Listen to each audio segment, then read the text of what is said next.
लगातार e tendering को लेकर सरपंच विरोध प्रदर्शन कर रहे हैं, तो वहीं खबर अभी तक पर हरियाणा के पंचायत राज मंत्री देवेंद्र बबली का बड़ा बयान। उन्होंने सरपंचों की डेलीगेशन को न्योता दिया और कहा कि आइए बात कीजिए, सरपंचों का डेलीगेशन आए और बातचीत करे, हम बिना टेंडर के काम नहीं करेंगे। एक अहम खबर, एक बड़ी खबर। एक तरफ प्रदेश के अलग अलग जगहों पर सरपंच प्रदर्शन कर रहे हैं, टेंडरिंग का विरोध कर रहे हैं और कह रहे हैं कि इससे सरपंचों के लिए मुश्किल खड़ी हो जाएगी, वो विकास के काम नहीं करवा पाएंगे, लोग परेशान करेंगे, गालियां देंगे। तो वहीं देवेंद्र बबली का कहना है कि कुछ लोगों को भ्रमित किया जा रहा है, कुछ लोगों के जरिए सरपंचों को भ्रमित किया जा रहा है। सरपंचों का डेलीगेशन आए, हम बातचीत करेंगे, बताएंगे कि इसमें कोई खराबी नहीं है।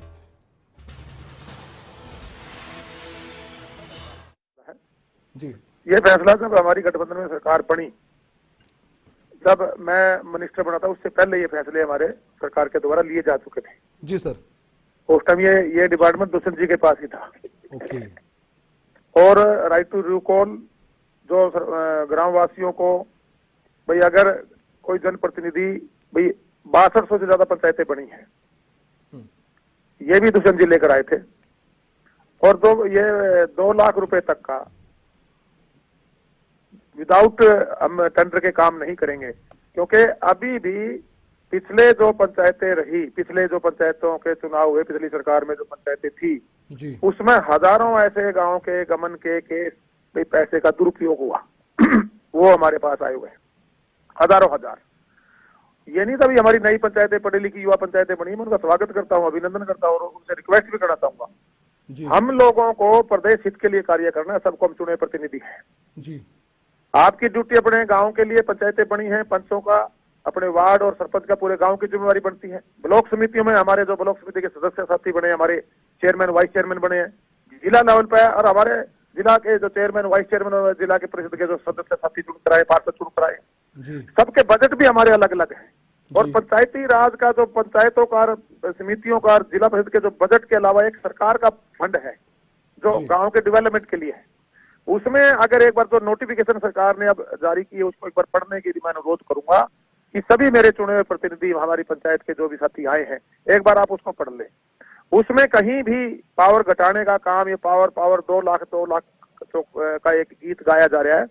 इसमें सच्चाई ये है कि सिर्फ और सिर्फ ब्लॉक लेवल पे जो 20 लाख तक के काम थे, वो हमने करोड़ों रुपए जिला और ब्लॉक और गांव लेवल पर उनकी पावरें देने का हमने चुने प्रतिनिधियों काम किया, ये पहली हमारी सरकार ने। और जो 25 लाख तक की सिर्फ टेक्निकल अप्रूवल हमारे जेईज, हमारा एसडीओ करेगा। करोड़ तक का जो टेक्निकल अप्रूवल है उसमें हमारे एक्शन करेंगे मंत्री जी। और हमारे जो 2.5 करोड़ तक के काम है, हमारे जो एससीज हैं वो करेंगे। और हमारे 2.5 करोड़ से कोई बड़ा प्रोजेक्ट, मान लीजिए जिला परिषद की बिल्डिंगें बन रही है, 38 करोड़ की एक जिले में बिल्डिंग बनने जा रही है जी। आज कम्युनिटी सेंटर बन रहे हैं, 4 करोड़ के बनने जा रहे हैं। आज हमारे ग्राम सचिवालय बनते हैं, 60-70 लाख के बनने जा रहे हैं। वीकेसी सेंटर बन रहे हैं, 45 लाख की बिल्डिंग है जी। गली और नाली 66 में हरियाणा बना। उसके बाद आज मैं दावे के साथ कह सकता हूँ कि हरियाणा के अंदर आज कुछ एरिया को छोड़ के 70-80% हम गली नालियों का काम पूरा कर सकते हैं। अब ग्रे वाटर मैनेजमेंट में जो जोड़ों के हालात है वो हम ठीक कर रहे हैं, वो भी थ्रू प्रोसेस टेंडर ही काम हो रहे हैं। कोई भी बड़ी बिल्डिंग बन रही है वो पहले से थ्रू प्रोसेस टेंडर है। सिर्फ गली और नाली में ये कह देना कि 2 लाख की पावर है, उसमें सिर्फ वो ई टेंडरिंग से उसकी एक अकाउंटेबिलिटी तय होती है और उसमें हमारे चुने प्रतिनिधि सेव होते हैं। डिपार्टमेंट के अधिकारी, एडमिनिस्ट्रेशन पावर सरपंच की, हमारी ब्लॉक समिति फिर जिला परिषद की है जी। वो एडमिनिस्ट्रेशन पावर टोटल उनके पास सरकार ने नीचे भेजने का काम किया है मंत्री जी। ये कहीं ना कहीं हमारे कुछ साथी भ्रमित है, मैं उनसे अनुरोध करना चाहूंगा आपके चैनल के माध्यम से, आप अपना डेलीगेशन बनाइए, आप एक बार बैठ के मुलाकात कीजिए। मैं कुछ संवाद प्रोग्राम में गया, वहाँ बातें निकल के आई, हमारे पैसे खर्च हो गए, हमने ये कर दिया जी। इस बुलेटिन का सीधा प्रसारण हो रहा है लाइव, पूरा हरियाणा आपको सुन रहा है, सरपंच भी सुन रहे होंगे और जिन्होंने सवाल उठाए हैं राजनीतिक तौर पर वो भी आपको, मैं उम्मीद करता हूं, पूरे सुन रहे होंगे, खबर तक को वो देखते हैं। आप अपनी तरफ से आज बता दीजिए सर कि ये इसका लबोलुबाब क्या है, इसका नतीजा क्या है, कितना पॉजिटिव नतीजा है। एक और सवाल सर, क्या कोई गुंजाइश है कि कोई गुंजाइश है इसमें कुछ? मैं बताना चाहता हूँ आपको, जो डेवलपमेंट का पैसा है वो खुर्द बुर्द ना हो, जीरो टॉलरेंस पे काम हो, ये सरकार की मंशा है जी। हमारा प्रदेश प्रगति की तरफ बढ़े, मेरा गांव गली नाली के विकास पे उसके रुके, हमें 9-10 मूलभूत सुविधाएं हैं। अच्छी शिक्षा के लिए हम जैसे ई लाइब्रेरी, आज तक की किस सरकार ने 66 में हरियाणा गली और नाली या चौपालों के पैसे में हमारे लोगों को वोट मैनेजमेंट में पैसा यूज किया? जी, कोई भी सरकारें आज तक रही हैं। पंचायत राज का जो पैसा गया है गांव के डेवलपमेंट के लिए पैसा नहीं होता था, जी, वो पैसा होता था वोट मैनेजमेंट का पैसा। हमें जातीय समीकरण पे अलग अलग 10 लाख रुपए दे दे, 10 बाई 10 का एक कमरा बनवा दिया वाल्मीकि समाज का, 10 बाई 10 का एक कमरा बनवा दिया हमने छोटा हमारे रविदास समाज का, किसी भी बीसी का या जर्नल का। अब ये जो बड़ी बड़ी बिल्डिंग है, ई लाइब्रेरी, आधुनिक जिम, पार्क, स्ट्रीट लाइट के साथ विद कैमरा, जो फैसिलिटी जो शहरों की फैसिलिटी थी वो हम गांव में लेके जाने लग रहे हैं जी। और ये शुरुआत हमने की है जी सर। सरपंचों को पहली बार हमने गांव के अंदर शपथ दिला के उनकी जिम्मेवारी और उनको एक प्राउड फील करवाया है। जी।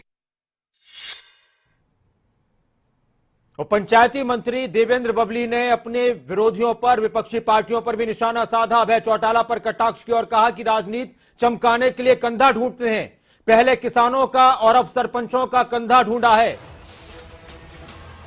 अभय चौटाला पर निशाना सीधा सीधा। सुनाते हैं आपको क्या कुछ कहा। मंत्री जी, अभी अभय चौटाला प्रेस कॉन्फ्रेंस कर रहे थे, हम वहीं पर हम मौजूद हैं। उनका ये कहना था कि आप सभी सरपंचों का सम्मेलन करवाएं और उस सम्मेलन में अभय चौटाला को भी बुलाएं। अगर वो आपका स्वागत करेंगे तो वो भी सराहना करेंगे और अगर विरोध होगा तो आपके सामने होगा। आप सभी का एक सम्मेलन बुला लीजिए। नहीं, अभय चौटाला जी कभी किसी का कंधा ढूंढते हैं, कभी किसी का कंधा ढूंढते हैं। पहले तो किसानों का कंधा ढूंढा था इन्होंने अपनी राजनीति चमकाने के लिए। अब ये बेचारे सरपंचों का कंधा ढूंढ रहे हैं। इनका इनेलो का जो आज हाशिए पे आ रही है, मैं, मेरे बड़े भाई हैं, उनको एक सुझाव देना चाहूंगा।